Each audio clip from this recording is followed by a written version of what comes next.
Hello everyone, I am CoolGuy, welcome back. When I make videos, what I try to do is give overviews of weapons, gear, and mechanics, and try to help set you up for success the best that I can. I get my thoughts now and again to point you in the right direction if you're undecided. Ultimately, use what you want, always. If you have fun with it, whether it's either a challenge for you or the weapon just flat out fun to use, always do that. With this review, I want to point out a couple things about nature of the beast. A 180 RPM energy hand cannon that's going to be talked about today. I'm not going to be very nice to it. I want to start off with this clip. I'll bring it up again later, but to me, this is the experience.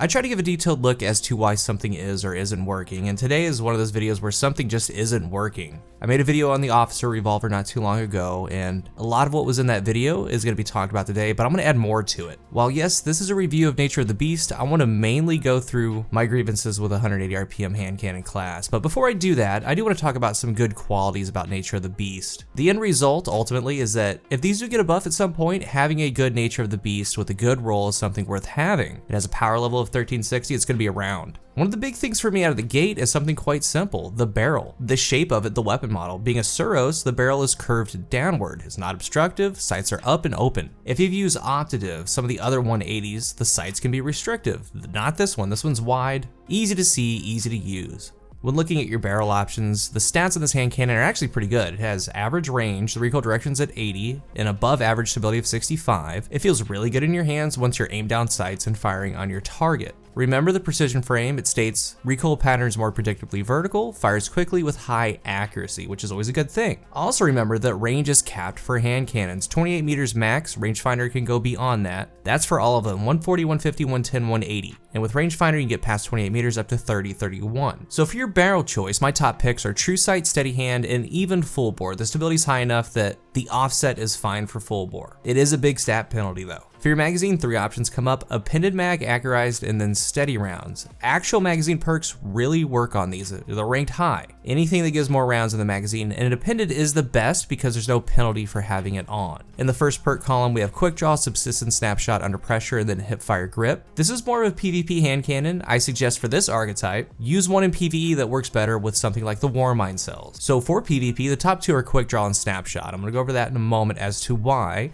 In the next perk node, we have demolitionist, Vorpal, Dragonfly, rangefinder, and high impact reserves. Top 2 are rangefinder and demolitionist. Vorpal is there. Vorpal is going to allow you to 5-shot a super, but if that's your main draw, Malfeasance does everything just a little bit better on that front. The role I would recommend is going to be snapshot or quick draw with rangefinder, and I put demolitionist in there because it can bypass a reload, and getting grenade energy on kills is never a bad thing. For PvE, if you do decide to go that route, it's going to be subsistence with Dragonfly.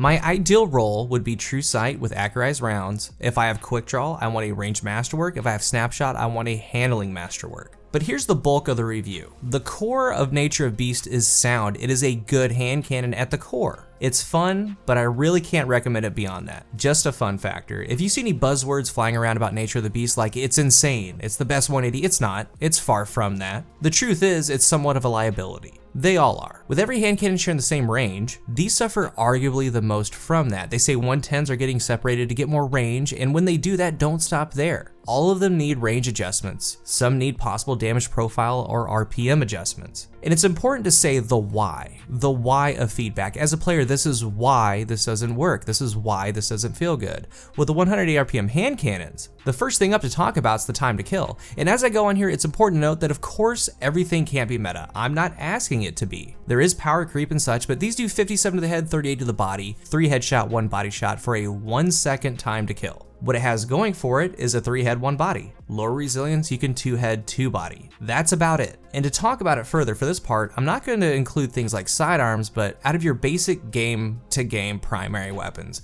out of all scout rifles, auto rifles, hand cannons, and pulses, and keep in mind hand cannons and autos share the same exact range, 22 to 30 meters. Pulses go a little bit beyond that. But all the sub-archetypes, 17 of them, counting all the RPMs within scout, pulse, auto rifle, and hand cannon, the 180s beat 2 of them. So 15 other RPMs from various weapons beat it. The 2 that don't, one being a 110 hand cannon, but those are going to get more range to set itself a little bit further apart, and then the 180 RPM scouts, which those also have a 1-second TTK and you don't see them, same thing, not a coincidence, the 180 scouts are terrible as well. But moving on, everything beats it, straight up just beats it. I want to bring up that clip earlier. This is what TTK times look like. I can't even get off the 4th killing blow. There's not a single thing I could do. And it times fairly perfectly because this 108 RPM archetype is a 3-shot .67 like the old Luna Magnificent Howl TTK, or an optative with kill clip, or multi-kill clip. The Summoner is a 600 RPM auto rifle. It has a .7 TTK. So 0.67, 0.7, it's right there. I'm not able to get off my final shot. Now, the 600 autos are currently running the show in the Crucible, but this goes for pretty much everything.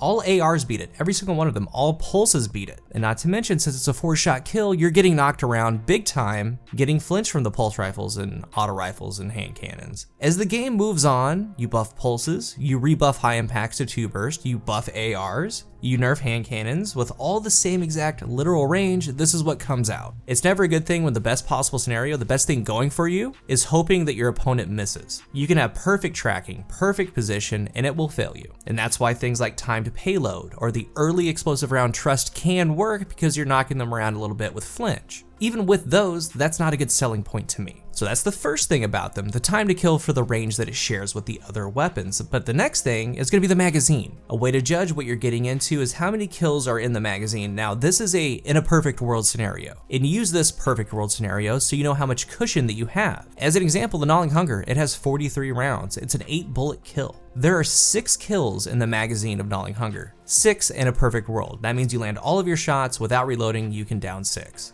Take a pulse rifle with a lower magazine like Cold Denial, 27 rounds. It's a 6-bullet kill, a 2 burst. It has 4.5 kills in the magazine. Dire Promise, 3-bullet kill, 11 rounds in the magazine. It gets 3, almost 4. With all of these weapons and all these scenarios, you can go target to target, enemy to enemy. Have some cushion if you miss some headshots. Have some cushion if you miss completely, because there are rounds left over to recover. This hand cannon, Nature of the Beast, is 10 round. It's a 4-bullet kill. That's good for 2 kills in the magazine. Just 2 kills. And if you're going target to target, opponent to opponent, you can miss only 2 shots, and those 2 shots are either missed or can't have a decent amount of drop off. A backup mag actually gets you to where the other weapons are. It gets you to around 12, 13 rounds. That can get you 3 kills. This is an issue at the core because the things on top of this makes it that much worse. So far, we have one of the slowest time to kills in the game, sharing the same range with all the other primaries that were talked about. And when you're within that range, you can down a max of 2 players, having little cushion on those 2 kills. That leads us to the third thing, the base reload. It's got a slow TTK, low magazine. This is your in-between. It's abysmal. And I'm gonna let this repeat for a moment. You pretty much must run hand cannon loaders. I just don't understand why they're like this, because the fourth thing is the handling. Low base handling, that means slow aim down sights, slow stow speed, slow ready speed. For whatever reason, these things feel like you're holding a rocket launcher in your hands. They feel ridiculously heavy for how small they are.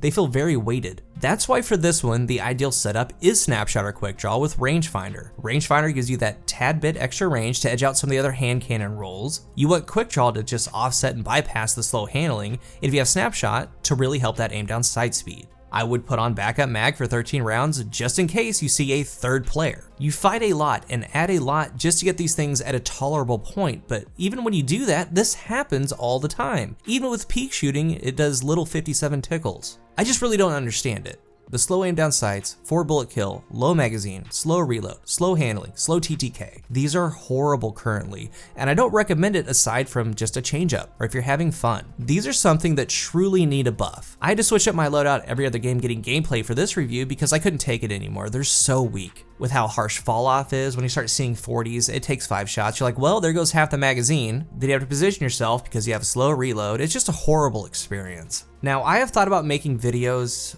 as to why some of these archetypes perform in the sandbox the way that they do and talk about these types of things, why they just don't work and why they're not working. Let me know if you'd like to see more, but for this, everything's just passed it up. It's just stayed behind. So for these, I would like one of 3 things to happen. Number 1, a damage profile or RPM change. Now for the RPM change, give them 195, 200, or 225. For the damage profile change, I would like to see them do 60 to the head, 40 to the body, or 60 to the head and 39 body. And it would always be a 2 head, 2 body, always. I don't see any issue with that because they have a 1 second TTK. The second thing would be to do something about that range. Make them not all share the same exact range as all the other hand cannons. The third thing would be a universal handling and reload buff with a mag increase. Make them base 12 rounds at least. Make them not feel so awkwardly heavy, give them way better reload, way better handling. And the funny part about that is even if they get a massive bump to handling, reload, and that mag increase, they're still gonna have that 1 second TTK with all these weapons around it that are getting buffed. So at least set us up better, set us up for success for that 1 second time to kill. Make them a little bit more snappy, have better reload. Now, the fourth thing actually would be just to drop them.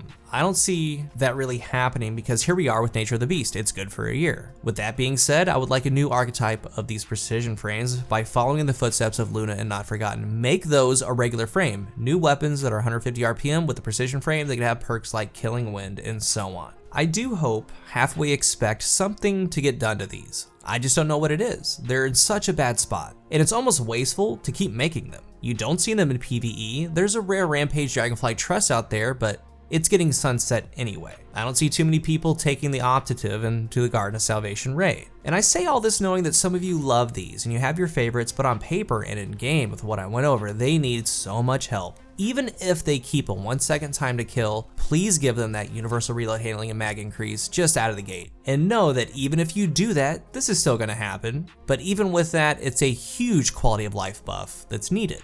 If you're looking for a new controller, I am partnered with Scuff Gaming. Use the link down below and use code COOL at checkout for a discount. And if you're new here, hit the sub button. There's lots of Destiny content to talk about. I have an updated Terabot review coming out later this week. And if you are subscribed, thank you so much for your support. I kind of laid out my issues with these. I do recommend to look at the beast rolls when they fall to you. Keep 1 or 2 that speaks to you. You never know what's gonna happen. They brought back this and the Optative, so hopefully they do. I would like to know what you think though. Let's talk about it down below. Thank you for watching, and until the next one, I am CoolGuy.